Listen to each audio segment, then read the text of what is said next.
Hey y'all, and welcome back to day 41 of my 100-day challenge. As you can probably tell, I'm a little exhausted. So today what we're going to be talking about is going to be what to do when motivation is low and fatigue hits. Because I know for me, oftentimes when that happens, I feel like that I'm not doing enough, or I feel like, oh, I just need to keep going harder. But my body will physically tell me, stop. Like, you cannot do any more than what you're already doing. And it's important for us to listen to our bodies, because oftentimes we continue to try to push past things. And that will end up leading to us getting sick or being hospitalized because of all the stress and like continuing to push our body past boundaries. So we want to make sure that we are continuing to show up 110%. And sometimes that means relaxing and resting. So just acknowledge that it's okay to get tired. That's normal. Don't feel shame, and remind yourself that low energy days are normal and not a sign of failure or laziness, because we're human. That's just what happens. Our body gets tired. We have to relax. We have to rest, rejuvenate our bodies, and then we can keep going. But just make sure that you're in tune with your body, in tune with yourself, and shift whenever you are feeling tired to maintenance mode. So when I say maintenance mode, I mean it as focus on low effort but high impact tasks. And some of these things are like replying to emails, or organizing files, or reviewing goals. Some of the things that we often put on the back burner that really can help to transform our business. So I want you to continue to think, okay, when I cannot give 110%, or when I'm just like in the bed because I can barely like hold my head up because I'm so tired, or keep my eyes open, what can I do to make the biggest impact to my business, and for what length of time? And so one of the things that I try to use is the 15-minute rule. So you're committing to 15 minutes of focused work. And oftentimes when you're doing that for 15 minutes, that kind of gives you enough time to get into a groove. At least for me personally, if I say, okay, I'm going to do 15 minutes of replying to emails, or I'm going to do 15 minutes for social media, that will help me to kind of lock in. And by the time the 15 minutes is up, I'm like, okay, I actually can do like a little bit more. Let's do another 15 minutes and another 15 minutes. And that just turns into like an hour or so.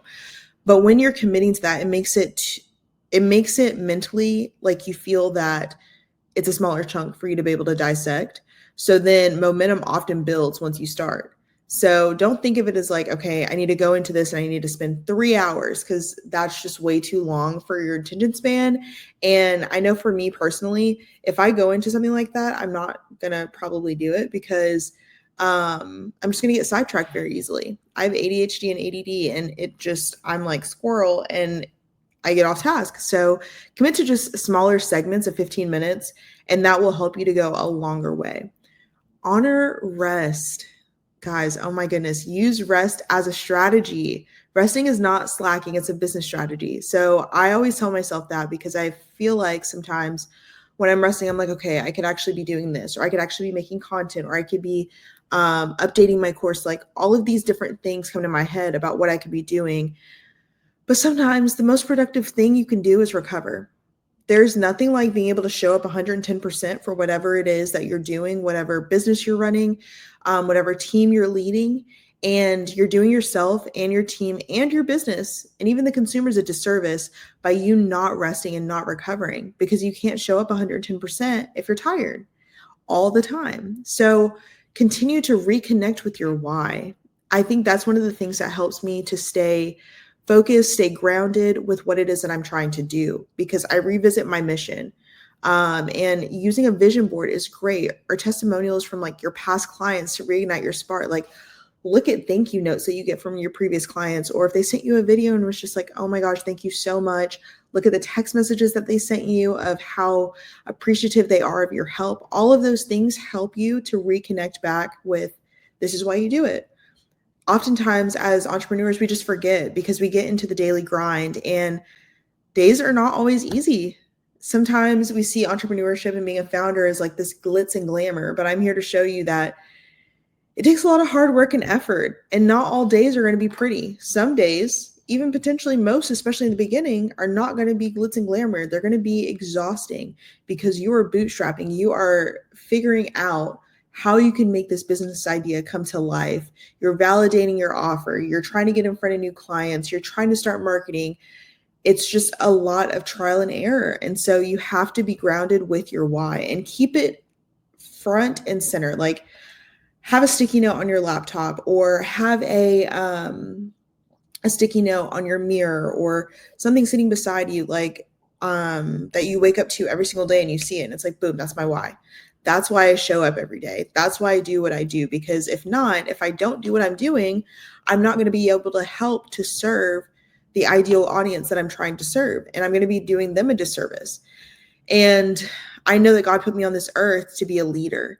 And so I would not be following in the way that God would want me to if I'm not able to do what he put me on this earth to do, which is to lead people and to be able to teach people. And so I just encourage you to keep that front and center and make sure that you always stay grounded with your why. If you don't have a strong why, you probably need to find it, because that is what is going to keep you motivated, keep you encouraged, and ultimately keep you moving forward and give you that forward momentum that you're needing to be able to stay diligent and persevere through hard times. And then lean on your systems, guys. I talk about this all the time, especially my earlier videos. Like, when you're not running on full power, strong systems can keep things moving without you forcing energy that you don't have. So when you are tired, or it's going to be a really, really busy week, pre-schedule those emails, pre-schedule those posts, put things in place to where it makes your life 10 times easier. Like, if there's a new client or something, I literally add a tag to their contact, and then it sends them all the necessary communications that they need in an organized sequence over the course of 4 days. I'm not having to physically send one email every single day and copying and pasting it and sending it to that person, personalizing it, all of that thing. All of those can be actually added in your CRM.